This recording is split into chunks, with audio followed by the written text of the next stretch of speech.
नमस्कार दोस्तों एक पुरानी भाजपा हुआ करती थी देश के भीतर और एक वर्तमान में भाजपा है। पुरानी भाजपा के दौर में सत्ता में आने के लिए बहुत सारे लोगों को जोड़ा गया था और शायद संसदीय राजनीति के इतिहास में अटल बिहारी वाजपेयी की सरकार, जब गठबंधन की सरकार देश के भीतर चला करती थी, उस समय में 42 अलग अलग पॉलिटिकल पार्टी एक साथ एकजुट खड़े थे। वर्तमान समय में आरोप तो यही लग रहा है कि दरअसल मौजूदा भाजपा लोगों को साथ रख नहीं पाती है, इसीलिए सालों साल से जो गठबंधन पंजाब के भीतर अकालियों के साथ था भारतीय जनता पार्टी का, वो खत्म हो गया। जो शिवसेना के साथ महाराष्ट्र में था, वो शिवसेना को दो हिस्सों में बांट दिया गया और जो बिहार के भीतर जो कुछ भी खेल हुआ, उसमें भी नीतीश कुमार इधर से उधर आवाजाही करते रहे। और इन्हीं परिस्थितियों के भीतर वो तमाम सारे नेता जो एक समय में भारतीय जनता पार्टी के साथ, यूं कहे भाजपा के साथ खड़ा रहते थे, उसमें ममता बनर्जी भी रहे, उसमें चंद्रबाबू नायडू भी रहे और एक बड़ी लंबी लिस्ट है इस चीज की कि जो कि वर्तमान समय में विपक्ष के पॉलिटिक्स जो कर रही है, लेकिन वो भारतीय जनता पार्टी के साथ, भाजपा के साथ आना नहीं चाह रही है। तो क्या यही सवाल महाराष्ट्र के इस चुनाव के भीतर बड़ा हो गया है? क्योंकि महाराष्ट्र की सियासत में भारतीय जनता पार्टी अपने बूते सत्ता में नहीं आई है।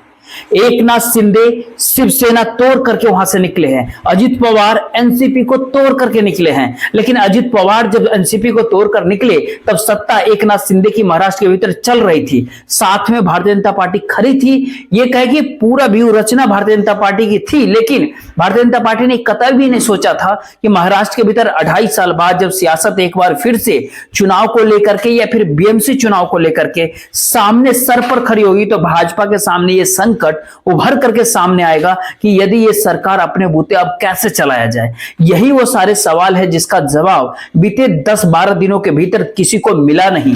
धर्म की राजनीति के हिसाब से महाराष्ट्र की सत्ता पर कब्जा किया नहीं जा सकता है और जाति की राजनीति के आश्रय भारतीय जनता पार्टी कहीं महाराष्ट्र के भीतर फिट बैठ नहीं रही है। तो फिर इन दोनों परिस्थितियों के बीच में एकनाथ शिंदे की सियासत इन दोनों परिस्थितियों को बांट देती है। तो फिर क्या ऐसे में एकनाथ शिंदे का मैजिक भारतीय जनता पार्टी से ज्यादा बड़ा हो गया? क्या एकनाथ शिंदे की सियासत इस समय में इतनी बड़ी हो गई महाराष्ट्र के भीतर, जहां पर भाजपा की अपनी सियासत घबराहट में चल रही है और बिना एकनाथ शिंदे की महाराष्ट्र के भीतर सरकार बना पाना मुश्किल ही नहीं, नामुमकिन हो चला है? ये जाति की राजनीति, धर्म की राजनीति, बटेंगे तो कटेंगे से लेकर के एक है तो सेफ है, ये सब कुछ एक झटके में गायब हो रहे हैं क्या? ये सारे ऐसे सवाल हैं जिसके जवाब आज के दौर में महाराष्ट्र की राजनीति को साधने के लिए एकनाथ शिंदे की गवर्नेंस और उनके सियासत तौर तरीकों को समझना पड़ेगा। और आज इन्हीं तमाम सारी चीजों की बात करने की जरूरत है, क्योंकि बार बार इन तमाम बातों के जिक्र होती है कि तारीख तय कर दी गई है, मंच भी तैयार है, केवल महाराष्ट्र में मुख्यमंत्रियों का नाम का इंतजार है और मुख्यमंत्री का इंतजार, उनके नामों का इंतजार कल तक करना पड़ेगा। लेकिन ये कल से पहले कौन सी ऐसी परिस्थिति है जिसके भीतर महाराष्ट्र की राजनीति के भीतर पहली बार ब्यूरोक्रेट्स को ऐसा लगने लगा कि अगर एकनाथ शिंदे महाराष्ट्र की सत्ता में बने रहेंगे तो फिर कोई मुश्किल नहीं होगी। दरअसल इस समय का भ्रष्टाचार या फिर ये कहे कि करप्शन जिस हिसाब से महाराष्ट्र के भीतर घुसा, पनपा, उसने दिल्ली को एक झटके में चुनौती देनी शुरू कर दी। यानी ये कहे कि दिल्ली के भीतर का जो करप्शन सरकार के तौर पर जो पूरे देश के भीतर चलता है, उसके ठीक पैरेलल महाराष्ट्र की सियासत को साधने के लिए नौकरशाही उसी अंदाज में, ब्यूरोक्रेट्स उसी अंदाज में आगे निकल गए और करीब 30% का फॉर्मूला काफी अच्छा लगता है पुलिस प्रशासन को। सियासत तौर तरीके से अगर आप देखें तो खुली शहर दी जा रही हो और कोई मात करने को इस दौर में तैयार हो नहीं, तो फिर ऐसे में क्या भाजपा इस बात को मान करके चल रही है कि अब वो ईमानदारी का पाठ पढ़ना महाराष्ट्र के भीतर शुरू करेगी और सब कुछ उसके अनुकूल हो जाएगा? ये तो जरा मुश्किल सवाल लग रहा है। आखिर जिले दर जिले, खास तौर पे महाराष्ट्र के उन तमाम जिलों के भीतर जहां पर एकनाथ शिंदे की शिवसेना जीत करके आई है, वहां के ब्यूरोक्रेट्स हो, अधिकारी हो या मुंबई के अधिकारी हो, उनके लिए तो सबसे बेहतरीन मुख्यमंत्री एकनाथ शिंदे महाराष्ट्र के भीतर इसलिए है क्योंकि उनकी ताकत उस करप्शन के आश्रय चलती है महाराष्ट्र के भीतर, जो कि ब्यूरोक्रेट्स को, नौकरशाही को, अधिकारी को कहीं पर भी हाथ फैलाने नहीं देती है, बल्कि उसके पीछे एक पूरा सिस्टम काम करने लगती है। यह एक पहली सफलता है महाराष्ट्र की सियासत के भीतर की। जी हाँ, दूसरी बड़ी एक और सफलता है, इस मायने में कहीं ज्यादा बड़ी है कि जो बीएमसी का चुनाव होना है उसके भीतर जो सियासत का समीकरण है। अगर बीएमसी के चुनाव को समझे परखे तो फिर भारतीय जनता पार्टी की जीत बिना एकनाथ शिंदे के संभव है ही नहीं, क्योंकि शिवसेना अगर टूटेगी नहीं, शिवसेना अगर एकजुट हो जाएगी तो फिर ठाकरे परिवार एक बार फिर से खड़ा हो जाएगा और भारतीय जनता पार्टी या फिर कहे दिल्ली में बैठे हुए नरेंद्र मोदी शाह की जोड़ी इस बात को बर्दाश्त करने की स्थिति में बिल्कुल भी नहीं होगी। तो फिर ऐसे में उद्धव ठाकरे को महाराष्ट्र के भीतर खत्म करना है तो फिर एकनाथ शिंदे की हर उस डोर को पकड़ना पड़ेगा, उसके साथ चलना पड़ेगा, उनकी उस डोर के आश्रय अपनी सियासत को कहीं ना कहीं किसी न किसी अंदाज में आगे लेकर के महाराष्ट्र के भीतर जाना होगा। एक अलग परिस्थिति होती है महाराष्ट्र के भीतर बीएमसी चुनाव की चुनौती। जरा इसको इस रूप में भी आपको देखना चाहिए कि पिछले चुनाव के भीतर 84 सीटें शिवसेना जीत गई थी, बीएमसी का 82 सीटें बीजेपी जीती थी। दोनों ने मिलकर के महाराष्ट्र के भीतर बीएमसी का सरकार बनाई थी। लेकिन यह भी समझना पड़ेगा कि पिछले चुनाव में बीएमसी के भीतर जो भारतीय जनता पार्टी को 82 सीटें मिली थी उसमें उसने बड़ी सलांग 51 सीटों की लगाई थी, क्योंकि शिवसेना और उसके बीच का तालमेल सीटों के समीकरणों को लेकर पहले ही कर लिया गया था। जबकि शिवसेना की अपनी सीट केवल 9 सीट ही बढ़ी थी, कांग्रेस पार्टी ने 21 सीटें गंवाई थी, वो 31 पर आकर के अटक गई थी। तो यहां पर कांग्रेस और एनसीपी की बात करने की जरूरत तो बिल्कुल भी नहीं है। केवल आपको यह समझना है कि बीएमसी पर अगर उद्धव ठाकरे का कब्जा नहीं रहा महाराष्ट्र में तो शिवसेना खत्म या फिर ठाकरे परिवार के लिए सबसे कहते हैं काली रातों की शुरुआत हो जाएगी। विधानसभा चुनाव महाराष्ट्र के भीतर तो जीत हार हो गई हो, तो आपने देख लिया। और ठाकरे परिवार, अगर उद्धव ठाकरे को आप छोड़ दीजिए तो कभी भी उसने मुख्यमंत्री बनने की चाहत रखी ही नहीं। रिमोट से चलाते थे बाला साहब ठाकरे सरकार, लेकिन इस समय की सियासत इस बात की इजाजत कभी भी देती नहीं है। तो क्या ऐसे में बीएमसी चुनाव के लिए पहली जरूरत एकनाथ शिंदे हैं?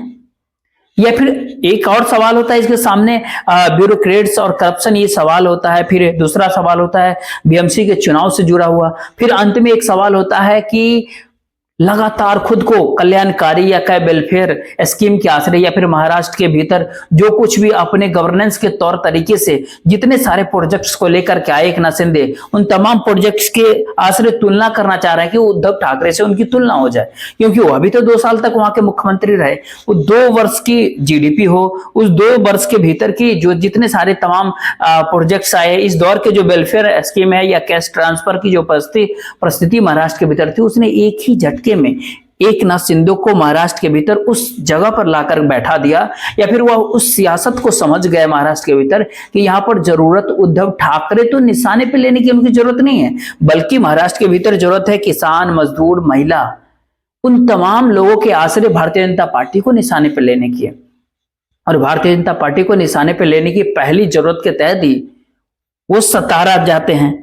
एकनाथ शिंदे का गांव होता है सतारा में, उनकी तबीयत खराब है, उन्होंने जो अपने तौर पे जो संदेश दिया, लेकिन अंदरूनी बात एक और होती है कि वह महाराष्ट्र की जनता के उस नब्ज को पकड़ना चाह रहे हैं, महाराष्ट्र की जनता के नब्ज को समझना भी चाह रहे हैं और महाराष्ट्र की जनता की धड़कनों को, महाराष्ट्र की जितने भी जनता है उनकी धड़कनों को लोगों के सामने रखना चाह रहे हैं कि एक खुल करके मैसेज जाए कि भारतीय जनता पार्टी जिस राजनीति, जिस सियासत को साधती है और कहते हैं कि वो जनता की हितकारी है, तो ऐसे में वो जनता अगर खुद कहे कि नहीं, बिना एकनाथ शिंदे के महाराष्ट्र के भीतर भाजपा का कोई मुख्यमंत्री कैसे होगा, ये दूर का खेल होता है। लेकिन जब एकनाथ शिंदे सतारा पहुंचे तो वहां पर बड़ी संख्या में किसान उनसे मिलने आए, खुद कई मंदिरों में गए, लौटते समय एक मंदिर के भीतर आज भी गए जो जनानी देवी मंदिर करके सतारा के भीतर पड़ता है।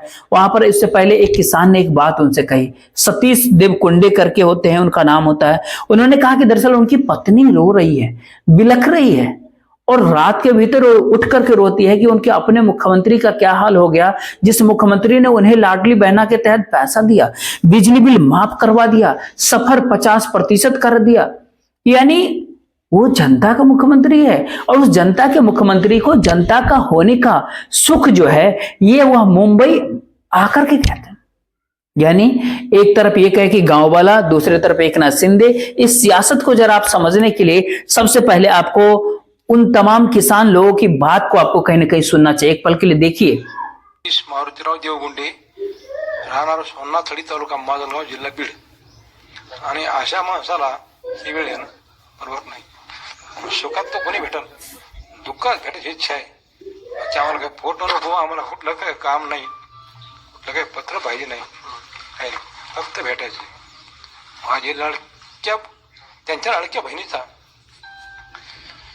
त्यांच्या लाडक्या बहिणीला भाऊ नाही साका म्हणून ती रेडी ताटात, म्हणून मी दीडला निघालोय, रातोरात रातपाडीत आलोय. मला फक्त त्यांना भेटायचंय, फक्त एका मिनिटासाठी. भेट दिली, त्यांची इच्छा नाही दिली, काही नाही. असा माणूस मुख्यमंत्री पहिल्यांदा वाटतोय की खरंच तळागाळात त्या माणसाला काळजी घेणारा, सर्वांचीच काळजी घेणारा, आणि त्यांची काळजी घ्यायला कोण नसतं तर आम्ही फक्त भेट घेऊ शकतो. तो क्या ऐसे में भाजपा को इसी बात का डर है कि जिस महाराष्ट्र की जनता का जिक्र वो किया करते थे और गठबंधन के भीतर, महाराष्ट्र के भीतर बीजेपी और स्वयं के संघ सेवक गांव गांव घूम करके ये बात बता रहे थे कि जनता के हित के लिए वो सत्ता महाराष्ट्र के भीतर संभाले हुए हैं, उस पूरी सियासत को एकनाथ शिंदे ने चुनाव ऐलान के बाद से और अब तक की परिस्थितियों के भीतर इस अंदाज में हरफ लिया है जहां पर संदेश दो ही निकल के जा रहा है. पहला संदेश तो वहां की जनता के अनुकूल महाराष्ट्र की गवर्नेंस एकनाथ शिंदे ही ला सकते हैं, क्योंकि देवेंद्र फडणवीस तो इससे पहले 5 साल तक महाराष्ट्र के मुख्यमंत्री रह चुके हैं. उस समय में महाराष्ट्र की जनता के अनुकूल परिस्थितियां क्यों नहीं बनी, ये एक सवाल होता है. और वहीं पर एक और सवाल बड़ा होता है कि एकनाथ शिंदे महाराष्ट्र के भीतर जिस जनता के साथ साथ वहां के ब्यूरोक्रेट्स, नौकरशाही अधिकारी, उसके साथ साथ अपने मुख्यमंत्री के अनुकूल चुनाव कराने, यानी ये कहे कि मुख्यमंत्री एकनाथ शिंदे महाराष्ट्र के थे, उन्हीं की अगुवाई में ये चुनाव होगा, तो फिर ऐसे में चुनाव की जीत के बाद मुख्यमंत्री महाराष्ट्र का कौन होना चाहिए? जब वो कम सीटों पर लड़े तो उनको कम जीतें भी मिली, तो फिर ऐसे में तुलना कहां से कर सकते हैं कि लीडर की जीत संख्या बल के लिहाज से बड़ी हो? यानी लीडर तो नेता होता भाई, यानी एक झटके में उनको 2-3 बातें एक साथ कहीं ना कहीं कह डाली, और इन तमाम बातों का जिक्र दिल्ली के भीतर नहीं हुआ. दिल्ली के भीतर तो ऐसा ही कहा गया कि आपको चाहे जिसको भी मुख्यमंत्री बनाएंगे हमें मंजूर हो जाएगा, पूरी शिवसेना आपके साथ खड़ी है. लेकिन महाराष्ट्र की सियासत को अगर आने वाले समय में भाजपा को अगर साधना है, देवेंद्र फडणवीस के जरिए साधना है, आरएसएस को महाराष्ट्र की जमीन पर काम करना है, उसको अपने प्रकल्प के लिए जो भी गवर्नेंस संभाल रहा होगा महाराष्ट्र के भीतर, उसके साथ जो पैसा चाहिए उस पैसे का आवाजाही चाहिए. सीधा स्पष्ट तरीका होता है ये पूरा सरकार चलाने का. लेकिन इसके ठीक पैरेलल जिस लाइन को अपने गवर्नेंस के आश्रय एकनाथ शिंदे ने महाराष्ट्र की राजनीति में खींच डाली है, उस मास्टरमाइंड को समझ पाने में दिल्ली की शीर्ष नेता फेल हो गया है. और उसके सामने बड़ा सवाल यह है कि क्या महाराष्ट्र में देवेंद्र फडणवीस को अगर मुख्यमंत्री बनाते हैं तो फिर देवेंद्र फडणवीस जब डिप्टी सीएम यानी उप मुख्यमंत्री हुआ करते थे महाराष्ट्र के, उस समय उनके पास जो विभाग थे, जो मंत्रालय थे, वो मंत्रालय भी उनको देना पड़ेगा जो एकनाथ शिंदे अगर डिप्टी सीएम बनेंगे. क्योंकि सीएम से डिप्टी सीएम अगर देवेंद्र फडणवीस साहब बन सकते हैं तो फिर सीएम से डिप्टी सीएम एकनाथ शिंदे क्यों नहीं बन सकते हैं महाराष्ट्र के भीतर? लेकिन डिप्टी सीएम के तौर पर देवेंद्र फडणवीस साहब के पास जो विभाग थे वो विभाग देने में क्या मुश्किल है?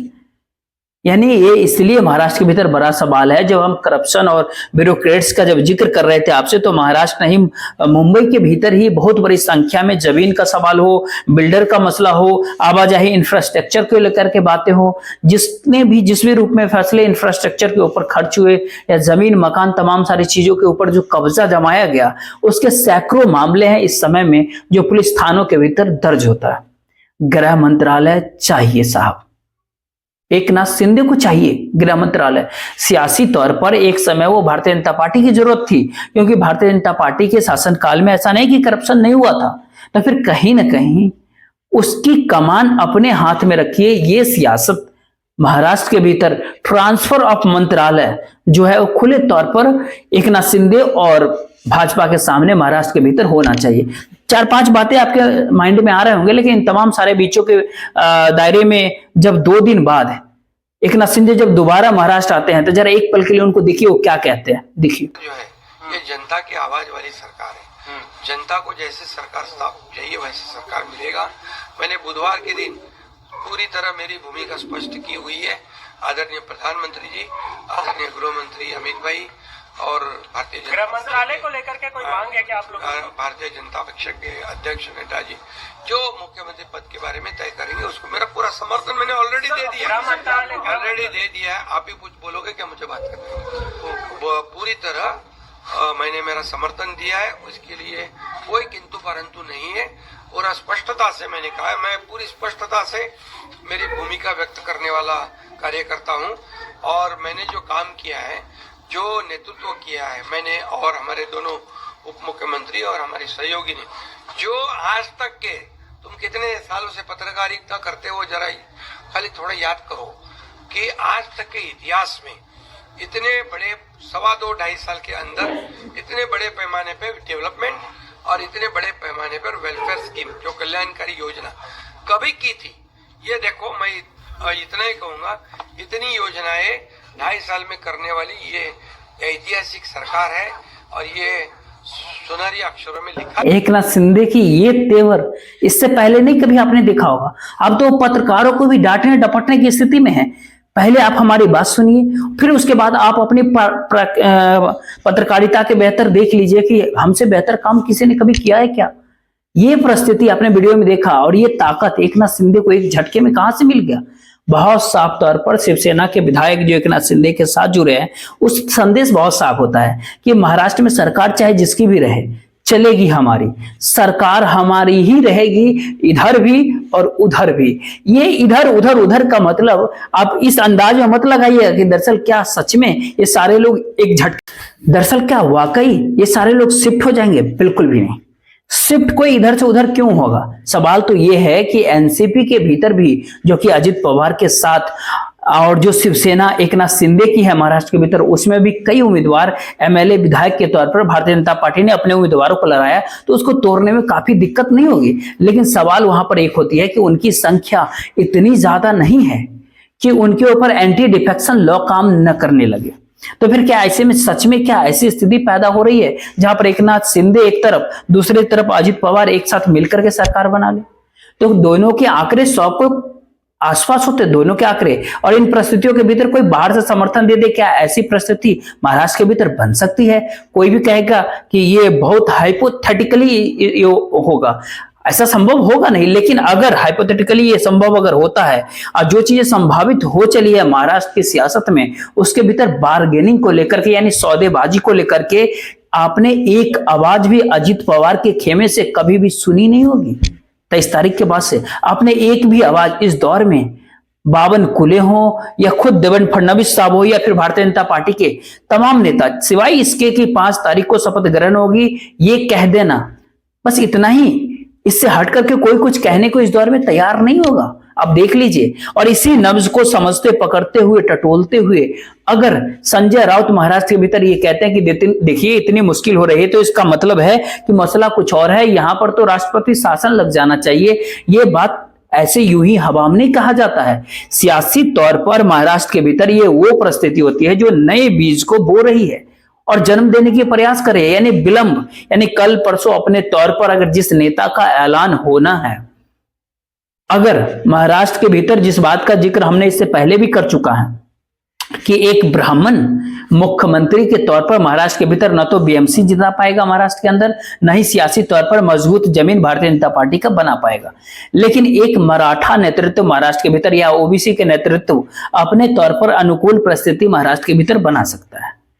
और यहीं पर एक सबसे बड़ी बात ये है, और इस बात को आपको समझना चाहिए, इस दौर में माना यह भी जा रहा है कि कांग्रेस के भीतर इस दौर में जो उनके अध्यक्ष नाना पटोले हैं महाराष्ट्र के भीतर, वो तो एक समय में बीजेपी के भीतर ही थे। और ध्यान दीजिएगा तो एक समय में वो स्पीकर भी रहे हैं नाना पटोले, और बिना हो हंगामा किए उन्होंने इस्तीफा पद दे दिया स्पीकर पद से और भारतीय जनता पार्टी के स्पीकर बन गया। उसके बाद शिवसेना टूट गई, एनसीपी टूट गई।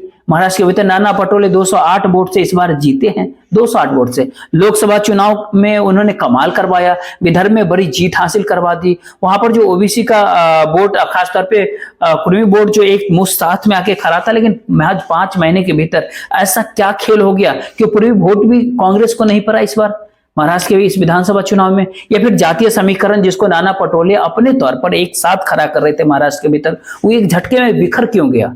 इसके पीछे की पूरी सियासत खुद नाना पटोले के तार क्या भारतीय जनता पार्टी के दिल्ली यूनिट से आकर के जुड़ती है क्या? इसके ऊपर फिर एक हम अलग से वीडियो बनाएंगे, खुलेआम इस पे बात करेंगे। लेकिन संदेश महाराष्ट्र के भीतर से फिलहाल ये आ रहा है कि भाजपा ने अपने तमाम अंतर तंत्र मंत्र को सक्रिय कर दिया, एक्टिव कर दिया। उनको ये समझ आने लगा है कि दरअसल एकनाथ शिंदे कोई छोटे खिलाड़ी अधिकारी नहीं है राजनीति के, सियासत में माहिर है, राजनीति करने में माहिर है, जमीन से जुड़े हुए लोग हैं, लोगों के बीच जाते हैं। इस दौर में करप्शन हो या बाकी जो भी माध्यम सरकार चलाने के होते हैं, वह एकनाथ शिंदे के भीतर काफी मजबूत हो चले हैं। इसीलिए वो जब कभी भी सामने आते हैं और जिस अंदाज में अपनी बात को वो रखते हैं, उसको डिकोड कर पाना सच में बड़ी मुश्किल कहीं ना कहीं होता है। देखिए एक बार और आप। एक ही बात कहता हूँ, सरकार स्थापित हो जाएगी, अच्छी तरह से हो जाएगी। कोई किसी में हमारे सभी तीनों दलों में समन्वय है। और हमें क्या मिला और इससे ज्यादा हम जनता को क्या देंगे, महाराष्ट्र को क्या देंगे। अभी हमारी जिम्मेदारी बढ़ गई है, क्योंकि महाराष्ट्र की जनता ने हमें भर भर के दिया है। अभी हमें उनका विकास करना है, ये योजनाएं को आगे बढ़ाना है, इस पे पीछे हम काम करेंगे। इतने देख लिए, सुन लिए, अब भी समझ तो कुछ तो आ गया होगा। अब आप कहेंगे क्या? कहेंगे नहीं, पूछेंगे। तो चलिए बताते हैं। महाराष्ट्र के भीतर एकनाथ शिंदे को इन तमाम बातों को डिकोड करने के लिए आपको उद्धव ठाकरे की शिवसेना की खेल को समझना पड़ेगा। और दूसरी तरफ महाराष्ट्र के भीतर संजय राउत जिन बात का जिक्र कर रहे हैं और एकनाथ शिंदे जिन बात को कह गए, आपने वीडियो में देखा, इन दोनों बातों को अगर आप एक पैरेलल लाइन के ऊपर अगर आप इसको जोड़ करके देखिएगा तो कुछ चीजों आपको साफ साफ खुली आंखों से दिखाई देने लगेगी। क्योंकि एक समय दोनों शिवसेना के भीतर थे, दोनों शिवसेना के उस सियासत से बाखूबी वाकिफ है जिस सियासत के आश्रय शिवसेना ने धीरे धीरे ही सही लेकिन अपनी सियासत की जमीन मजबूत की है महाराष्ट्र में। और मुख्यमंत्री की कुर्सी तक उद्धव ठाकरे पहुंच गए। उद्धव ठाकरे नहीं तो फिर एकनाथ शिंदे, वह भी मुख्यमंत्री की कुर्सी पे पहुंचे। लेकिन सवाल है कि इस विधानसभा चुनाव 2024 में भी उद्धव ठाकरे का गुट लगातार ये बात का जिक्र करते रहा। अगर उद्धव ठाकरे ही चेहरा होते महाराष्ट्र के भीतर अघाड़ी की तरफ से, तो फिर ऐसी हार महाराष्ट्र के भीतर नहीं होती। यानी कि शिवसेना के चेहरे सियासी तौर पर अगर आप 1995 के भीतर भी अगर आप जाएंगे, अगर जो भारतीय जनता पार्टी और शिवसेना मिलकर के जो सरकार उस समय में चला रही थी, बनी थी, उस समय भी शिवसेना के नेता मनोहर जोशी वहां के मुख्यमंत्री बने थे। यानी सियासत के इस नब्ज को पकड़ने के लिए जरा महाराष्ट्र के संजय राउत को इन बातों को देख लीजिए एक पल के लिए। उनके पास भारी बहुमत, भारी शैतानी बहुमत, अकेले बीजेपी के पास है। क्योंकि अब तक ये लोगों ने राजभवन में जाकर सरकार बनाने का दावा नहीं किया। क्यों? एक दल का नेता नहीं चुन पाए थे। क्या चल रहा है? और उनके जो प्रदेश के अध्यक्ष बावन वो नागपुर में बैठे उनको आदेश देते 5 तारीख को सरकार बनेगी, शपथ लेगी, क्या उनको राज्यपाल बनाएगा? राज्यपाल का अधिकार है, लोगों ने हाथ में लिए। राज्यपाल ने यहाँ राष्ट्रपति शासन लगाने की सिफारिश करनी चाहिए। अब इन दोनों लोगों की बातों को अगर एक साथ जोड़ करके देखना चाहेंगे तो इनकी बारीकी को 3-4 टुकड़ों में बांट करके देखिए। पहला बड़ा हिस्सा क्या होता है? ब्यूरोक्रेट्स का, नौकरशाही अधिकारी। वो जान रही है कि सत्ता में अगर मुख्यमंत्री का चेहरा महाराष्ट्र में बदलेगा, अब बीते 2.5 साल में एकनाथ शिंदे ने जिस सियासत की रेखा को महाराष्ट्र के भीतर करप्शन के आधार पर ही आगे बढ़ाया, वो सब कुछ, वो सब में सब सहभागी था। बड़ा एक ट्रांसफॉर्मेशन ब्यूरोक्रेट्स के अंदर आई। इसीलिए वो चाह रही है ब्यूरोक्रेट्स की चेहरा वही रहे, भाजपा के नेता होगा, भाजपा का नेता होगा। अगर देवेंद्र फडणवीस होंगे मुख्यमंत्री तो वो फिर पुराने उन तमाम अधिकारियों को लेकर के आएंगे जो उनके साथ 2014 से 2019 के बीच में थे। ये पहली सियासत है महाराष्ट्र के भीतर ब्यूरोक्रेट्स के अंदर। दूसरी है कि बीएमसी चुनाव के भीतर जिन 84 सीटों के ऊपर शिवसेना पिछली बार जीती थी और जिन 82 सीटों पर भारतीय जनता पार्टी महाराष्ट्र के भीतर बीएमसी चुनाव में जीती थी, उन 82 सीटों में से करीब करीब 32 ऐसी सीट होती हैं जहां पर शिवसेना के वोट ट्रांसफर अगर नहीं होते उस समय में तो फिर भाजपा वहां पर जीत नहीं पाती। इसीलिए उसने एक झटके में छलांग लगा थी पिछले बीएमसी के चुनाव में, जिसको अब तक तो हो जाना चाहिए, उसमें भी करीब करीब 2.5 साल की देरी हो चुकी है। तो फिर बीएमसी चुनाव के भीतर केवल शिवसेना का बटना ही नहीं, बल्कि ये कहे कि उस शिवसेना का अगर भारतीय जनता पार्टी का साथ एकनाथ शिंदे से अगर छूट जाए तो फिर बीएमसी चुनाव काफी मुश्किल भाजपा के लिए हो जाएगा। ये एक सवाल होता है। वहीं पर एक और सवाल होता है, जो तमाम सारी कल्याणकारी योजनाएं लाई गई, वेलफेयर स्कीम लाई गई महाराष्ट्र के भीतर, भाजपा चाह रही है अपनी गवर्नेंस के तहत कि उसको नए तरीके से मथा जाए, क्योंकि खुद प्रधानमंत्री ने रेबरी के सवाल को लेकर के बड़ी बहस इस भारत देश के भीतर शुरू करवा दी। वो सियासी तौर पर उस महाराष्ट्र को एक हिंदू परिस्थिति के भीतर देखना चाहते हैं, जहां पर संघ काम करे और भाजपा एक प्रयोगशाला के तौर पर सियासत करने की शुरुआत करे। उन तमाम लोगों के बीच, उन महाराष्ट्र के भीतर अगर शिवसेना ठीक पूरी तरह से अगर हट जाती है, गायब हो जाती है, जो उसी टाइम संभव होगा जब एकनाथ शिंदे साथ रहेंगे, क्योंकि एकनाथ शिंदे का बदलाव करना आसान है, उद्धव ठाकरे का बदलाव करना मुश्किल है। एक उद्धव ठाकरे जिस विरासत और जिस चेहरे के आसरे सियासत को साधते हैं महाराष्ट्र के भीतर, उसमें एक झटके में उनको आप दरकिनार कर नहीं पाएंगे। तो फिर ऐसे में तीसरी सवाल था, और एक इसमें जो आप ब्यूरोक्रेट्स के तौर तरीकों, गवर्नेंस के तौर तरीकों को अगर इसमें आप समझे तो, और अगली परिस्थिति सबसे नाजुक, सबसे गंभीर परिस्थिति होती है महाराष्ट्र की सियासत में, क्योंकि इस दौर में दिल्ली, आरएसएस और भारतीय जनता पार्टी तमाम चीजों के बीच के मंथन इस बात की हो रही है कि महाराष्ट्र की सियासत में कौन सा चेहरा फिट बैठेगा जो तीनों परिस्थितियों के भीतर अनुकूल होगा। नेशनल प्रोजेक्ट, अडानी प्रोजेक्ट या फिर बड़े प्रोजेक्ट जो भी है उस पर सहमति, रिमोट के हिसाब से दिल्ली से चलाने की सरकार की स्थिति, महाराष्ट्र के भीतर की सियासत को साधने के लिए भारतीय जनता पार्टी और आरएसएस के अनुकूल की परिस्थिति, हिंदुत्व के आश्रय जिस आरएसएस संघ महाराष्ट्र को नए तौर तरीके से प्रयोग करना चाह रही है, जिसके भीतर एक अब्दुल हिमे करके हैं, उनको लाया गया। अब जो पूरे के पूरे 2000 से ज्यादा स्वयंसेवक लगातार जुड़े रहे, एक्टिव रहे, काम करते रहे इस चुनाव में, उनके अनुकूल जिले दर जिले की परिस्थिति बनाना, इस तमाम परिस्थितियों को कौन साध पाएगा। और वहीं पर एक और सवाल कि उस जाति समीकरण की सियासत को साधने का है, जिसके भीतर भारतीय जनता पार्टी के भीतर वह कौन सा नेता होगा जो साध पाएगा। हम आपसे 2-3 दिन पहले जो बातें कही थी वो आपको हम पहले भी कहते कि मराठवाड़ा के इलाके के भीतर जो भारतीय जनता पार्टी के नेता, जो एक समय में कभी कांग्रेस के भीतर बाडेकर साहब, उनकी बेटी इस बार विधायक बनी है, तो क्या उसके ऊपर इस बार नजर है क्या? हमने वीडियो बनाया था, आपने देखे, उनको सीएम बना दिया जाए क्या? क्या भाजपा के तमाम दूसरे बड़े नेता इसको अपने अनुकूल महसूस करेंगे क्या? यानी यह एक ऐसी सवाल है और ऐसे परिस्थिति है महाराष्ट्र के भीतर, जिन तमाम बातों के जिक्र तो होता है लेकिन इसका जवाब अब तक नहीं मिला है। लेकिन भाजपा कह रही है कि कल चुन ही लेंगे। हर कोई इस बात का इंतजार कर रहा है कि कल मुख्यमंत्री का चुनाव हो ही जाएगा। कल 2 दिसंबर है और 5 दिसंबर को शपथ ग्रहण होना है। उसके बीच में 3 दिनों का वक्त है और इन्हीं परिस्थितियों के भीतर महाराष्ट्र की सियासत के उथल पुथल पहली बार एकनाथ शिंदे के इर्द गिर्द जाकर के सिमट चुकी है। और ये परिस्थिति भारतीय जनता पार्टी को कहीं ना कहीं डरा रही है। देखते रहिए, इस वीडियो को ज्यादा दूर तक शेयर कर दीजिए, वीडियो को लाइक और चैनल को सब्सक्राइब जरूर कीजिएगा, साथ ही वीडियो को